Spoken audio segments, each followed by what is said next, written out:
तो दोस्तों आज की इस वीडियो में हम एक ऐसे गैंगस्टर के बारे में जानेंगे जो पुलिस वाले से गैंगस्टर बना। जी हाँ दोस्तों, बलराज भाटी की बायोग्राफी के बारे में जानेंगे। वीडियो लास्ट तक देखते रहना है और जिसने चैनल को सब्सक्राइब नहीं किया है चैनल को सब्सक्राइब करके बेल आइकन दबाए। चलिए जान लेते हैं। तो चलिए अब जान लेते हैं पुलिस वाले के गैंगस्टर बनने की पूरी कहानी। वो दिल्ली पुलिस में सिपाही था, लेकिन फिर ऐसा क्या हुआ कि 3 राज्यों की पुलिस उसके पीछे पड़ गई और वो 3 लाख का इनामी most wanted gangster Balraj Bhati बन गया। फिर एक दिन हुआ वही जो कोई भी गैंगस्टर नहीं चाहता। हरियाणा और उत्तर प्रदेश एसटीएफ का इस गैंगस्टर के साथ ऐसा एनकाउंटर हुआ जैसा सिर्फ फिल्मों में ही दिखाया जाता है। आज आपको बताएंगे इस पुलिस वाले के गैंगस्टर बनने की पूरी कहानी। तो आप जानते हैं 23 अप्रैल 2018 की बात है।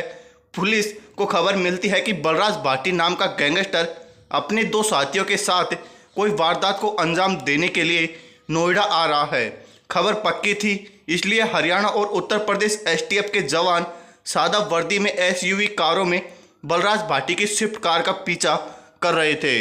नोएडा के सेक्टर 49 में बरोला लाल बत्ती के पास एसटीएफ की एसयूवी कार में स्विफ्ट कार को ओवरटेक करते हुए टक्कर मार दी, जिसकी वजह से वह डिवाइडर से टकरा गई और बलराज भाटी कार से निकलकर भागने लगा। पुलिस ने उसका पीछा किया तो उसके पुलिस पर फायरिंग करना शुरू कर दिया। जी हाँ दोस्तों, उसने पुलिस के ऊपर फायरिंग की और पास ही की दुकान की छत पर चढ़ गया। अब बलराज भाटी फंस चुका था, उसके पास भागने का कोई रास्ता नहीं बचा था और दोनों तरफ से लगातार फायरिंग हो रही थी। और जब गोलियों की आवाज़ थमी तो बलराज भाटी मारा जा चुका था। अब उत्तर प्रदेश के बुलंदशहर के एक गांव शिवनगर ढूंसरी के रहने वाले बलराज का झगड़ा गांव के ही पप्पू उर्फ कटार सिंह से चल रहा था। एक दिन बलराज अपने जीजा के साथ गांव में ही तालाब में मछली पकड़ने गया था और कहा जाता है कि तालाब में मछली पालन का काम पप्पू कटार करता था और पप्पू ने बलराज की मछली पकड़ने को देखते हुए आग बबूला हो गया और उससे अपने साथियों के साथ मिलकर बलराज की पिटाई कर दी। बलराज अपने इस अपमान को कभी भूल नहीं पाया और इसी दौरान उसकी नौकरी पुलिस में लग गई थी।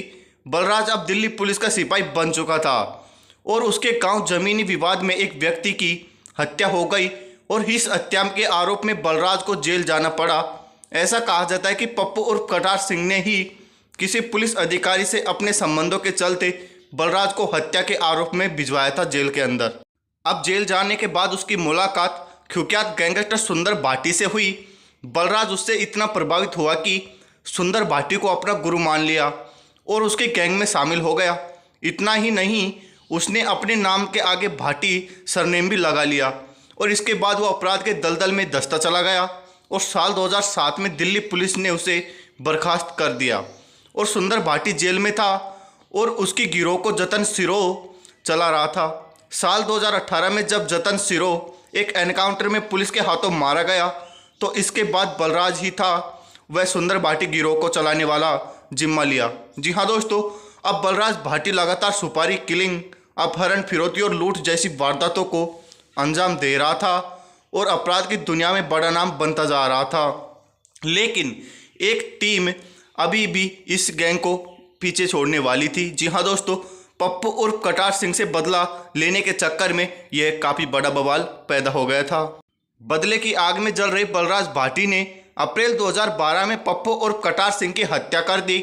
ऐसा कहा जाता है कि पप्पू को मारने के लिए बलराज भाटी AK-47 लेकर गया था, जिससे पप्पू को लगभग 100 गोलियां मारी गई थी और इस वारदात को पप्पू उर्फ कटार सिंह की पत्नी भी मारी गई थी और उसको 40 गोलियां लगी थी। इसके बाद उसने हत्या की ऐसी वारदातों को अंजाम दिया। बलराज भाटी ने हत्या के एक चश्मदीद गवाह को भी भरी कचहरी में पुलिस के सामने जान से मार दिया था। एक और मामला था कि नगर पंचायत दादरी की चेयरपर्सन गीता पंडित के पति और भाजपा के स्थानीय नेता विजय पंडित की भी हत्या कर दी थी। वो 7 जून 2014 की रात थी जब विजय पंडित की सरेराह गोली मारकर हत्या कर दी गई थी। उन्हें कई दिनों से जान से मारने की धमकी दी जा रही थी और विजय पंडित ने पुलिस से सुरक्षा की मांग भी की थी। इसके बावजूद जब वे अपने घर में पैदल कहीं जा रहे थे तो बाइक सवार होकर कुछ लोग आए और उन्हें मारकर चले गए। उस समय सुंदर भाटी गैंग के ही हत्या के तार जुड़े थे और पुलिस ने कुछ लोगों को गिरफ्तार भी किया था, लेकिन बलराज भाटी को वो नहीं पकड़ पाए और उत्तर प्रदेश, दिल्ली, हरियाणा और उसका खौफ बढ़ता ही जा रहा था बलराज भाटी पर कुल मिलाकर 3 लाख का इनाम घोषित कर दिया गया था, लेकिन फिर भी वह पुलिस की गिरफ्त में नहीं आ पा रहा था और उसके खिलाफ दर्जनों मामले लिखे जा चुके थे। लेकिन कहा जाता है कि असल में बलराज भाटी ने सुपारी लेकर कितनी हत्याएं की है, पुलिस को भी आज तक यह मालूम नहीं है।